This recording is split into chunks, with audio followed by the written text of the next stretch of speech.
ल अब हामी हेलो अल्केनका बारेमा पढ्छौँ। के बारेमा पढ्छौँ अरे hello alkane. Halo alkane alkane भन्ने त हामीलाई थाहा छँदैछ होला। अल्केन आरएचमा मैले हाइड्रोजन एटमलाई के गरेँ भने रिप्लेस गरेर के हाल्यो भने हेलोगेन्स एटम हाल्यो भने के भन्छ आरएक्स भन्छ भनेको हेलो अल्केन भन्छ हो। त्यही भएर हेलो अल्केनलाई के भनिन्छ भने डेरिभेटिभ अफ द के भनिन्छ अल्केन पनि भनिन्छ। एक्स जोडियो एच घट्यो। ल हेर्नुहोस् के भन्यो हेलो अल्केन भन्यो। अब हेलो अल्केन यसरी भन्छ। अब हेलो अल्केनलाई क्लासिफिकेसन र न्युमेरिकल्चर गरौँ। Classification and nomenclature of mono halo alkane. Halo alkane त हामीले जनरली रूपमा पढ्ने भने के हो मोनो हेलो अल्केन हो। ल हेर्नुहोस् क्लासिफिकेसन एन्ड न्युमेरिकल्चर अफ र के हुने रहेछ न्युमेरिकल्चर अफ के रहेछ मोनो हेलो अल्केन। ल हेर्नुहोस् क्लासिफिकेसन र न्युमेरिकल्चर कसरी गर्ने त। हेलो अल्केनलाई क्लासिफिकेसन र न्युमेरिकल्चर गर्दाखेरि वानमा चाहिँ हाम्रो प्राइमरी अथवा 1 डिग्री मोनो हेलो अल्केन हुन्छ। प्राइमरी अथवा के भनिन्छ 1 degree mono halo alkane. 1 degree mono halo alkane यदि हेलोगेन्स एटमसँग एउटा 1 डिग्री कार्बन एट्याच छ भने यदि हेलोगेन्स एटमसँग कति degree carbon 1 degree carbon attach छ भने त्यति बेला के हुन्छ प्राइमरी अथवा 1 डिग्री मोनो हेलो अल्केन के हुन्छ फर्म हुन्छ। म अब के लेख्छु त भने इफ हेलोगेन्स एटम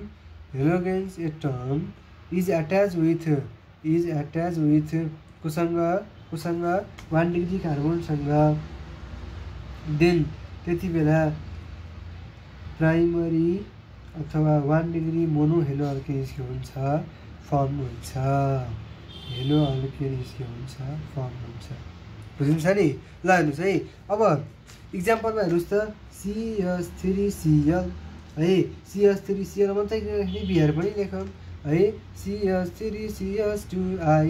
ल हेर्नुहोस् अब यस्तो हुन्छ भने यो सिएल भनेको हेलोगेन्स एटम हो कि होइन यो बिआर भनेको हेलोगेन्स एटम हो कि होइन यो आई भनेको हेलोगेन्स एटम हो कि होइन बिल्कुलै हो। अब हेर्नुहोस् त यो हेलोगेन्स एटमसँग कति डिग्री कार्बन एट्याच छ एउटा कार्बन एट्याच छ 1 डिग्री कार्बन एट्याच छ। यो हेलोगेन्स एटमसँग कति डिग्री कार्बन छ 1 डिग्री। यो हेलोगेन्स एटमसँग 1 डिग्री छ भने अब मैले के लेख्छु भने यसलाई के भन्न पाइन्छ तपाईहरूले जान्दै आइरहेको आइयुपिएसी नेम भन्नुहोस् त। आइयुपिएसी नेम के हुन्छ क्लोरोमिथेन हुन्छ। के हुन्छ अरे क्लोरोमिथेन भयो।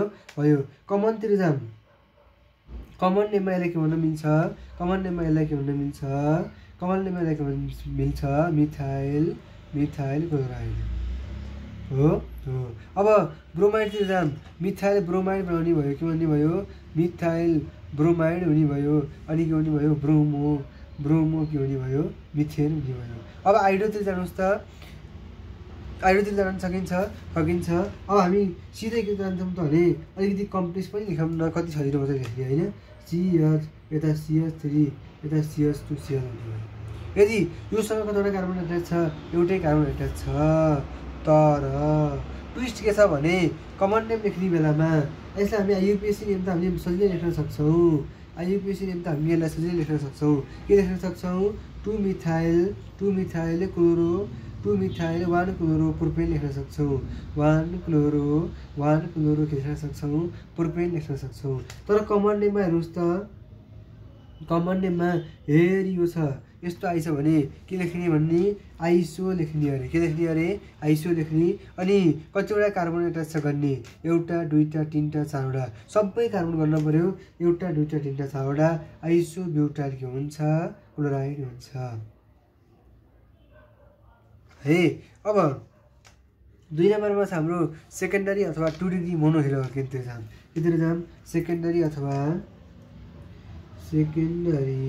और 2 डिग्री मोनो हेलो अल्केन। ल हेर्नुहोस् अब बुझियो होला 1 डिग्री मोनोहेलो अल्केन हुँदा एउटा 1 डिग्री कार्बन एट्याच थियो हेलोजेनस एटमसँग भने बिल्कुलै अब के हुने भयो त भन्दा 2 डिग्री कार्बनसँग एट्याच हुने भयो। के एट्याच हुने भयो त भन्दा हेलोजेनस एटमसँग एट्याच हुने भयो। कुरो बुझिन्छ नि। अब यदि हेलोजेनस एटम्सहरू हेलोजेनस एटमसँग के छ 2 डिग्री कार्बन एट्याच छ भने 2 डिग्री कार्बन एट्याच छ भने त्यसलाई के भनिन्छ त्यति बेला के हुन्छ सेकेन्डरी अथवा 2 डिग्री मोनोहेलो अल्केनेज के हुन्छ अब्टेन्ड हुन्छ फर्म हुन्छ। इक्जाम्पलमा CH3CH3Cl। अब फेरि अर्को हेर्नुहोस् CH3CH3CH2Cl। ल हेर्नुहोस् अघि मैले के भनेको थिएँ यदि यस्तो कार्बन आयो भने आइसो हुन्छ है भनेर भनेको होइन। आइसो हुने भयो गर्नुहोस् त कता भयो आइसोप्रोपाइल हुने भयो के भन्ने भयो क्लोराइड भन्ने भयो हो। यो के भयो हाम्रो कमन भयो। अब आइयुपिएसी नेम लेख्ने बेलामा यो सिएललाई मैले हेरी यहाँ माथि झार्छु है। यो सिएललाई मैले यहाँ माथि लान्छु यो सिएच3 यहाँ तल झार्छु भने के लेख्न मिल्छ बल्ल के लेख्न मिल्छ 2 क्लोरो के लेख्न मिल्छ प्रोपेन लेख्न मिल्छ केमा आइयुपिएसीमा। बुझिन्छ। ल हेर्नुहोस् अब हेर मैले छ यो के भयो त भने सेकेन्डरी भएन र के भयो सेकेन्डरी कार्बन भएन र के अरे सेकेन्डरी भएन र दुईटा कार्बनसँग एट्याच छैन र बिल्कुलै छ। अब CH3 CH2 CH3Cl। ल हेर्नुहोस् अगाडि भने छ यो पनि छ त के छ सेकेन्डरी कार्बन नै हो के अरे सेकेन्डरी कार्बन नै हो। ठिक छ सेकेन्डरी कार्बन नै हो हेलोजेनस एटमसँग सेकेन्डरी कार्बन नै एट्याच छ भनेपछि त सेकेन्डरी मोनोहेलो अल्केन नै हो बिल्कुलै हो। तर ट्विस्ट के छ भने यसको कमन नेम लेख्ने बेलामा के नेम लेख्ने बेलामा अरे कमन नेम लेख्ने बेलामा हेर्नुहोस् त CH3 CH3 यस्तो हुँदाखेरि हामी के लेख्थ्यौँ आइसो लेख्थ्यौँ। तर अब यदि यहाँ बिचमा CH2 थपेर आएको छ नि अब के लेख्न मिल्छ भन्दा यसलाई हामी लेख्छौँ सेक भनेर लेख्छौँ। के लेख्छौँ सेक के हुन्छ अब गर्नुहोस् कतिवटा कार्बन छ एउटा दुईटा तिनवटा चारवटा सेक ब्युटाइल के हुन्छ क्लोराइड हुन्छ। सेक ब्युटाइल के हुन्छ अरे क्लोराइड हुन्छ। बुझिन्छ। ल हेर्नुहोस् अब के हुन्छ त हाम्रो भन्दा टर्चरी किलोग्राम 3 छ 3 नम्बरमा टर्चरी 3 नम्बरमा के छ टर्चरी अथवा 3 डिग्री मोनोहेलो 3 नम्बरमा टर्चरी अथवा के रहेछ 3 डिग्री मोनोहेलो अल्केन रहेछ ल हेर्नुहोस् टर्चरी अथवा 3 डिग्री मोनोहेलो अल्केन भनेको यदि हेलोजेनस एटमसँग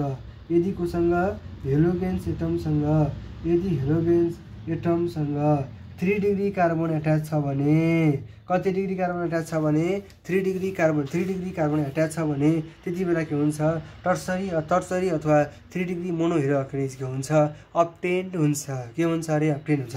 ल हेर्नुहोस् अब CH3 यता पनि CH3 यता Cl भने यति बेला के भन्न मिल्छ बल्ल के भन्छ टर्चरी अथवा 3 डिग्री मोनोहेलो अल्केन भन्छ। CH3 CH2 यता पनि CH3 यता यता Cl। ल हेर्नुहोस् अब के भन्छ 3 डिग्री मोनोहेलो अल्केन बन्यो टर्चरी बन्यो। अब हेर्नुहोस् त यसरी आछ नि अब टर्चमा आछ नि भनेपछि अब के हुन्छ अब अघि सेकेन्डरी हुँदा सेक हुन्थ्यो भने अब टर्चरी हुँदा के हुन्छ टट हुन्छ है। भनेपछि टट 1 2 3 4 टट ब्युटाइल के भन्छ क्लोराइड हुन्छ। यो के हो हाम्रो कमन नेम हो। अब आइयुपिएसी नेम लेख्न सकिन्छ बिल्कुलै सकिन्छ 2 मिथाइल 2 क्लोरो के भन्छ प्रोपेन भन्छ अरे हो बिल्कुलै हो। ल हेर्नुहोस् अब यतापट्टि हेर्नुहोस् त कमन नेममा हेर्नुहोस् यसो कमन नेम लेख्न हामीले सकिसक्यौँ। टट गर्नुहोस् कतिवटा कार्बन छ एउटा दुईवटा तिनवटा चारवटा पाँचवटा भनेपछि के हुन्छ पेन्टाइल हुन्छ। टट पेन्टाइल के भन्छ क्लोराइड भन्छ। ल आइयुपिएसीतिर जाम त आइयुपिएसीतिर जाम त 2 क्लोरो 2 मिथाइल 2 क्लोरो ब्युटेन भन्छ। के भन्छ 2 क्लोरो 2 मिथाइल के भन्छ ब्युटेन भन्छ।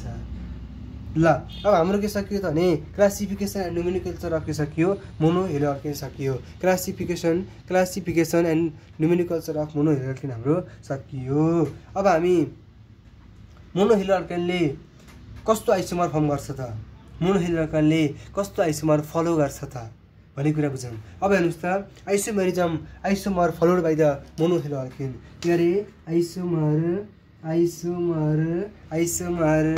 Followed by the FOLOW followed by the mono halo alkane ल अब कस्तो आइसोमर फलो गर्छ त आइसोमर भन्ने त सबैलाई थाहा छ I11 मा पढेरै आएकै कुरो हो the organic compound having same molecular formula but different structural formula but different chain length of carbon but different positional isomer but different of functional group but different of position of the functional group is known as के भनिन्छ भने isomer भनेर भनिन्छ and this phenomenon is known as के भनिन्छ isomerism भनेर भनिन्छ यो त सबैलाई थाहा भएकै कुरो हो।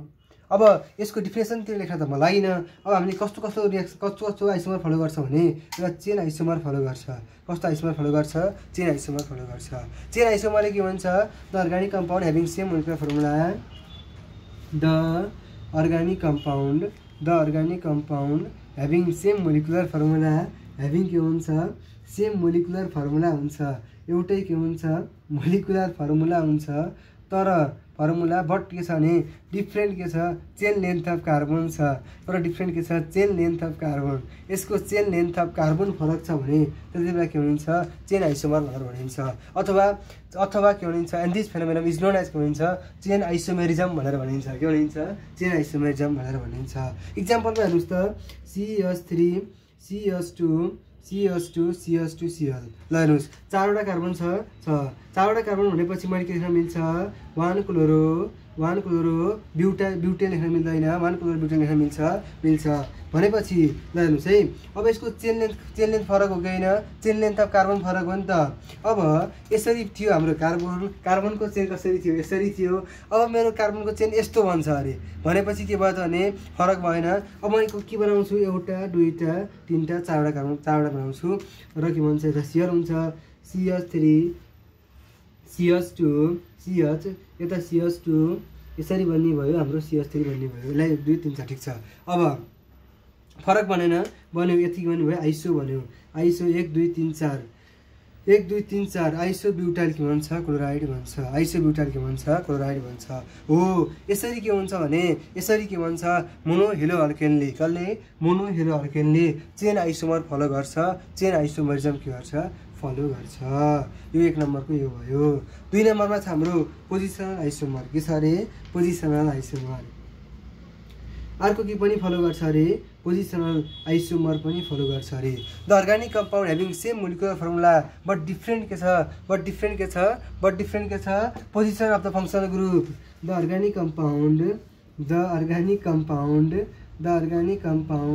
Having same molecular